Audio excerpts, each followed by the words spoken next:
Maxence Delorme était l'un des hommes les plus puissants et riches d'Europe. PDG d'un empire immobilier, il vivait dans un manoir où les lustres en cristal valaient plus qu'une maison. Mais depuis la mort de sa femme 3 ans plus tôt, la lumière semblait avoir quitté sa vie. Il ne souriait plus. Son unique fille, Camille, 12 ans, voyait bien que son père essayait de combler le vide, mais rien n'y faisait. Jusqu'au jour où, lors d'un dîner en famille, Maxence annonça quelque chose d'inattendu. « Camille, j'ai décidé que tu devrais choisir qui sera ta nouvelle maman. » Elle écarquilla les yeux. « Moi ? Oui. Je veux que tu sois heureuse. » Alors j'ai présélectionné 5 femmes. Toutes riches, élégantes, parfaites sur le papier. Le lendemain, les candidates arrivèrent au manoir. 5 femmes sublimes, habillées en haute couture, dégageant l'odeur des parfums les plus chers du monde. Elles avaient toutes des diplômes prestigieux, des fortunes personnelles, des voyages dans des endroits que peu pouvaient imaginer.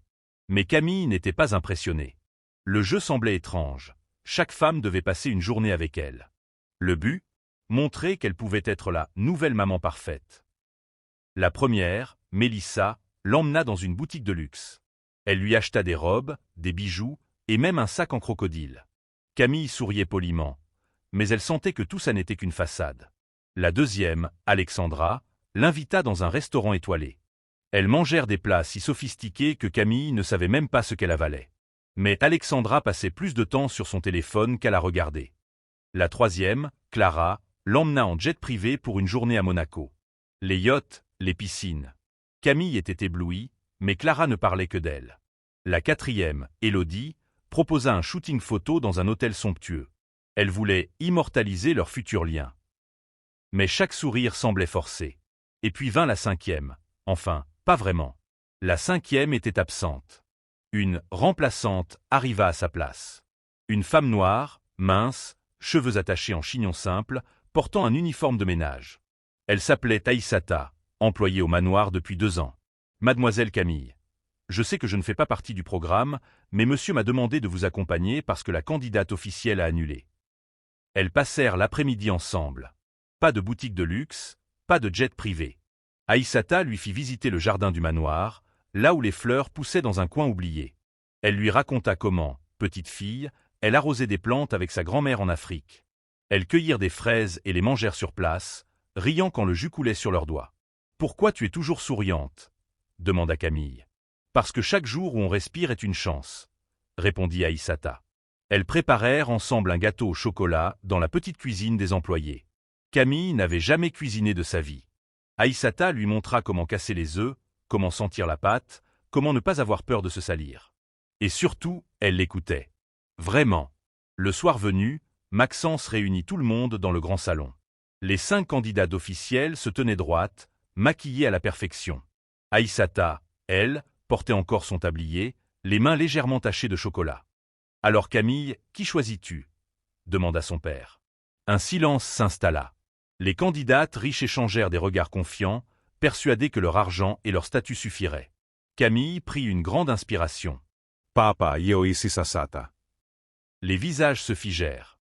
Maxence fronça les sourcils. « Aïssata » ? Mais elle n'est pas une des candidates. « Justment. » Elle est la seule qui m'a vraiment regardé. Elle est la seule qui m'a appris quelque chose aujourd'hui. Elle ne m'a pas acheté des choses, elle m'a offert du temps. Le silence se transforma en murmures indignés des autres femmes.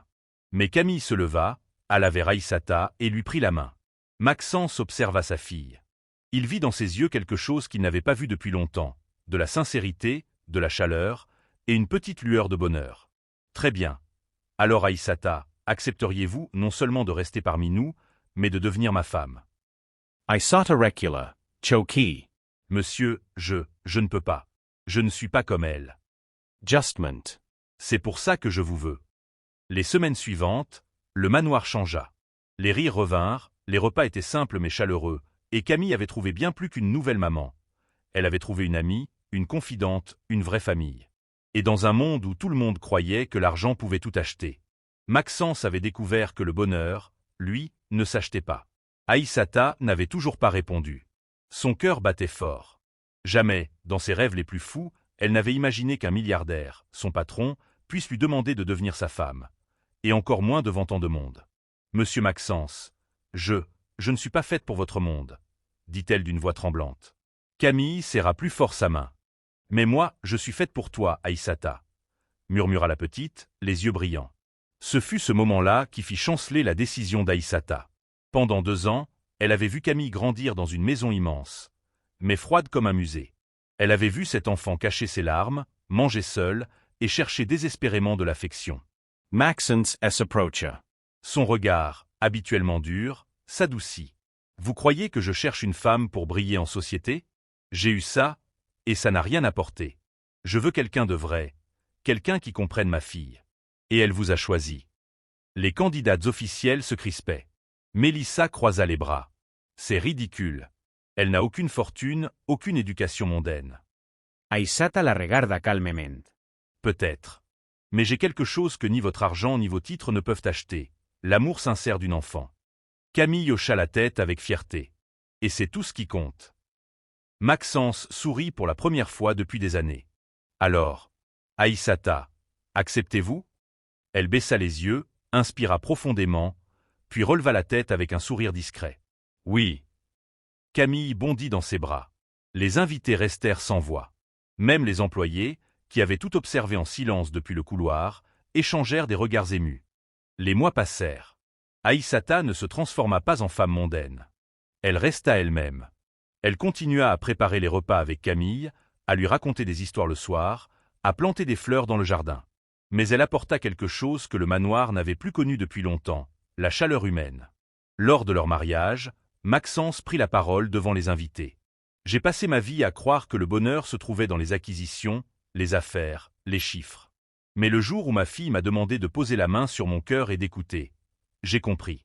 Le bonheur, ce n'est pas ce qu'on possède, c'est qui on a à nos côtés. » Aïssata, en robe simple mais lumineuse, sourit à Camille, qui, les yeux pleins de larmes, murmura. « Je t'avais dit que tu étais faite pour moi. » Et dans cette immense salle décorée de fleurs, il n'y avait plus de milliardaires, plus d'employés, plus de classe sociale. Il n'y avait qu'une famille.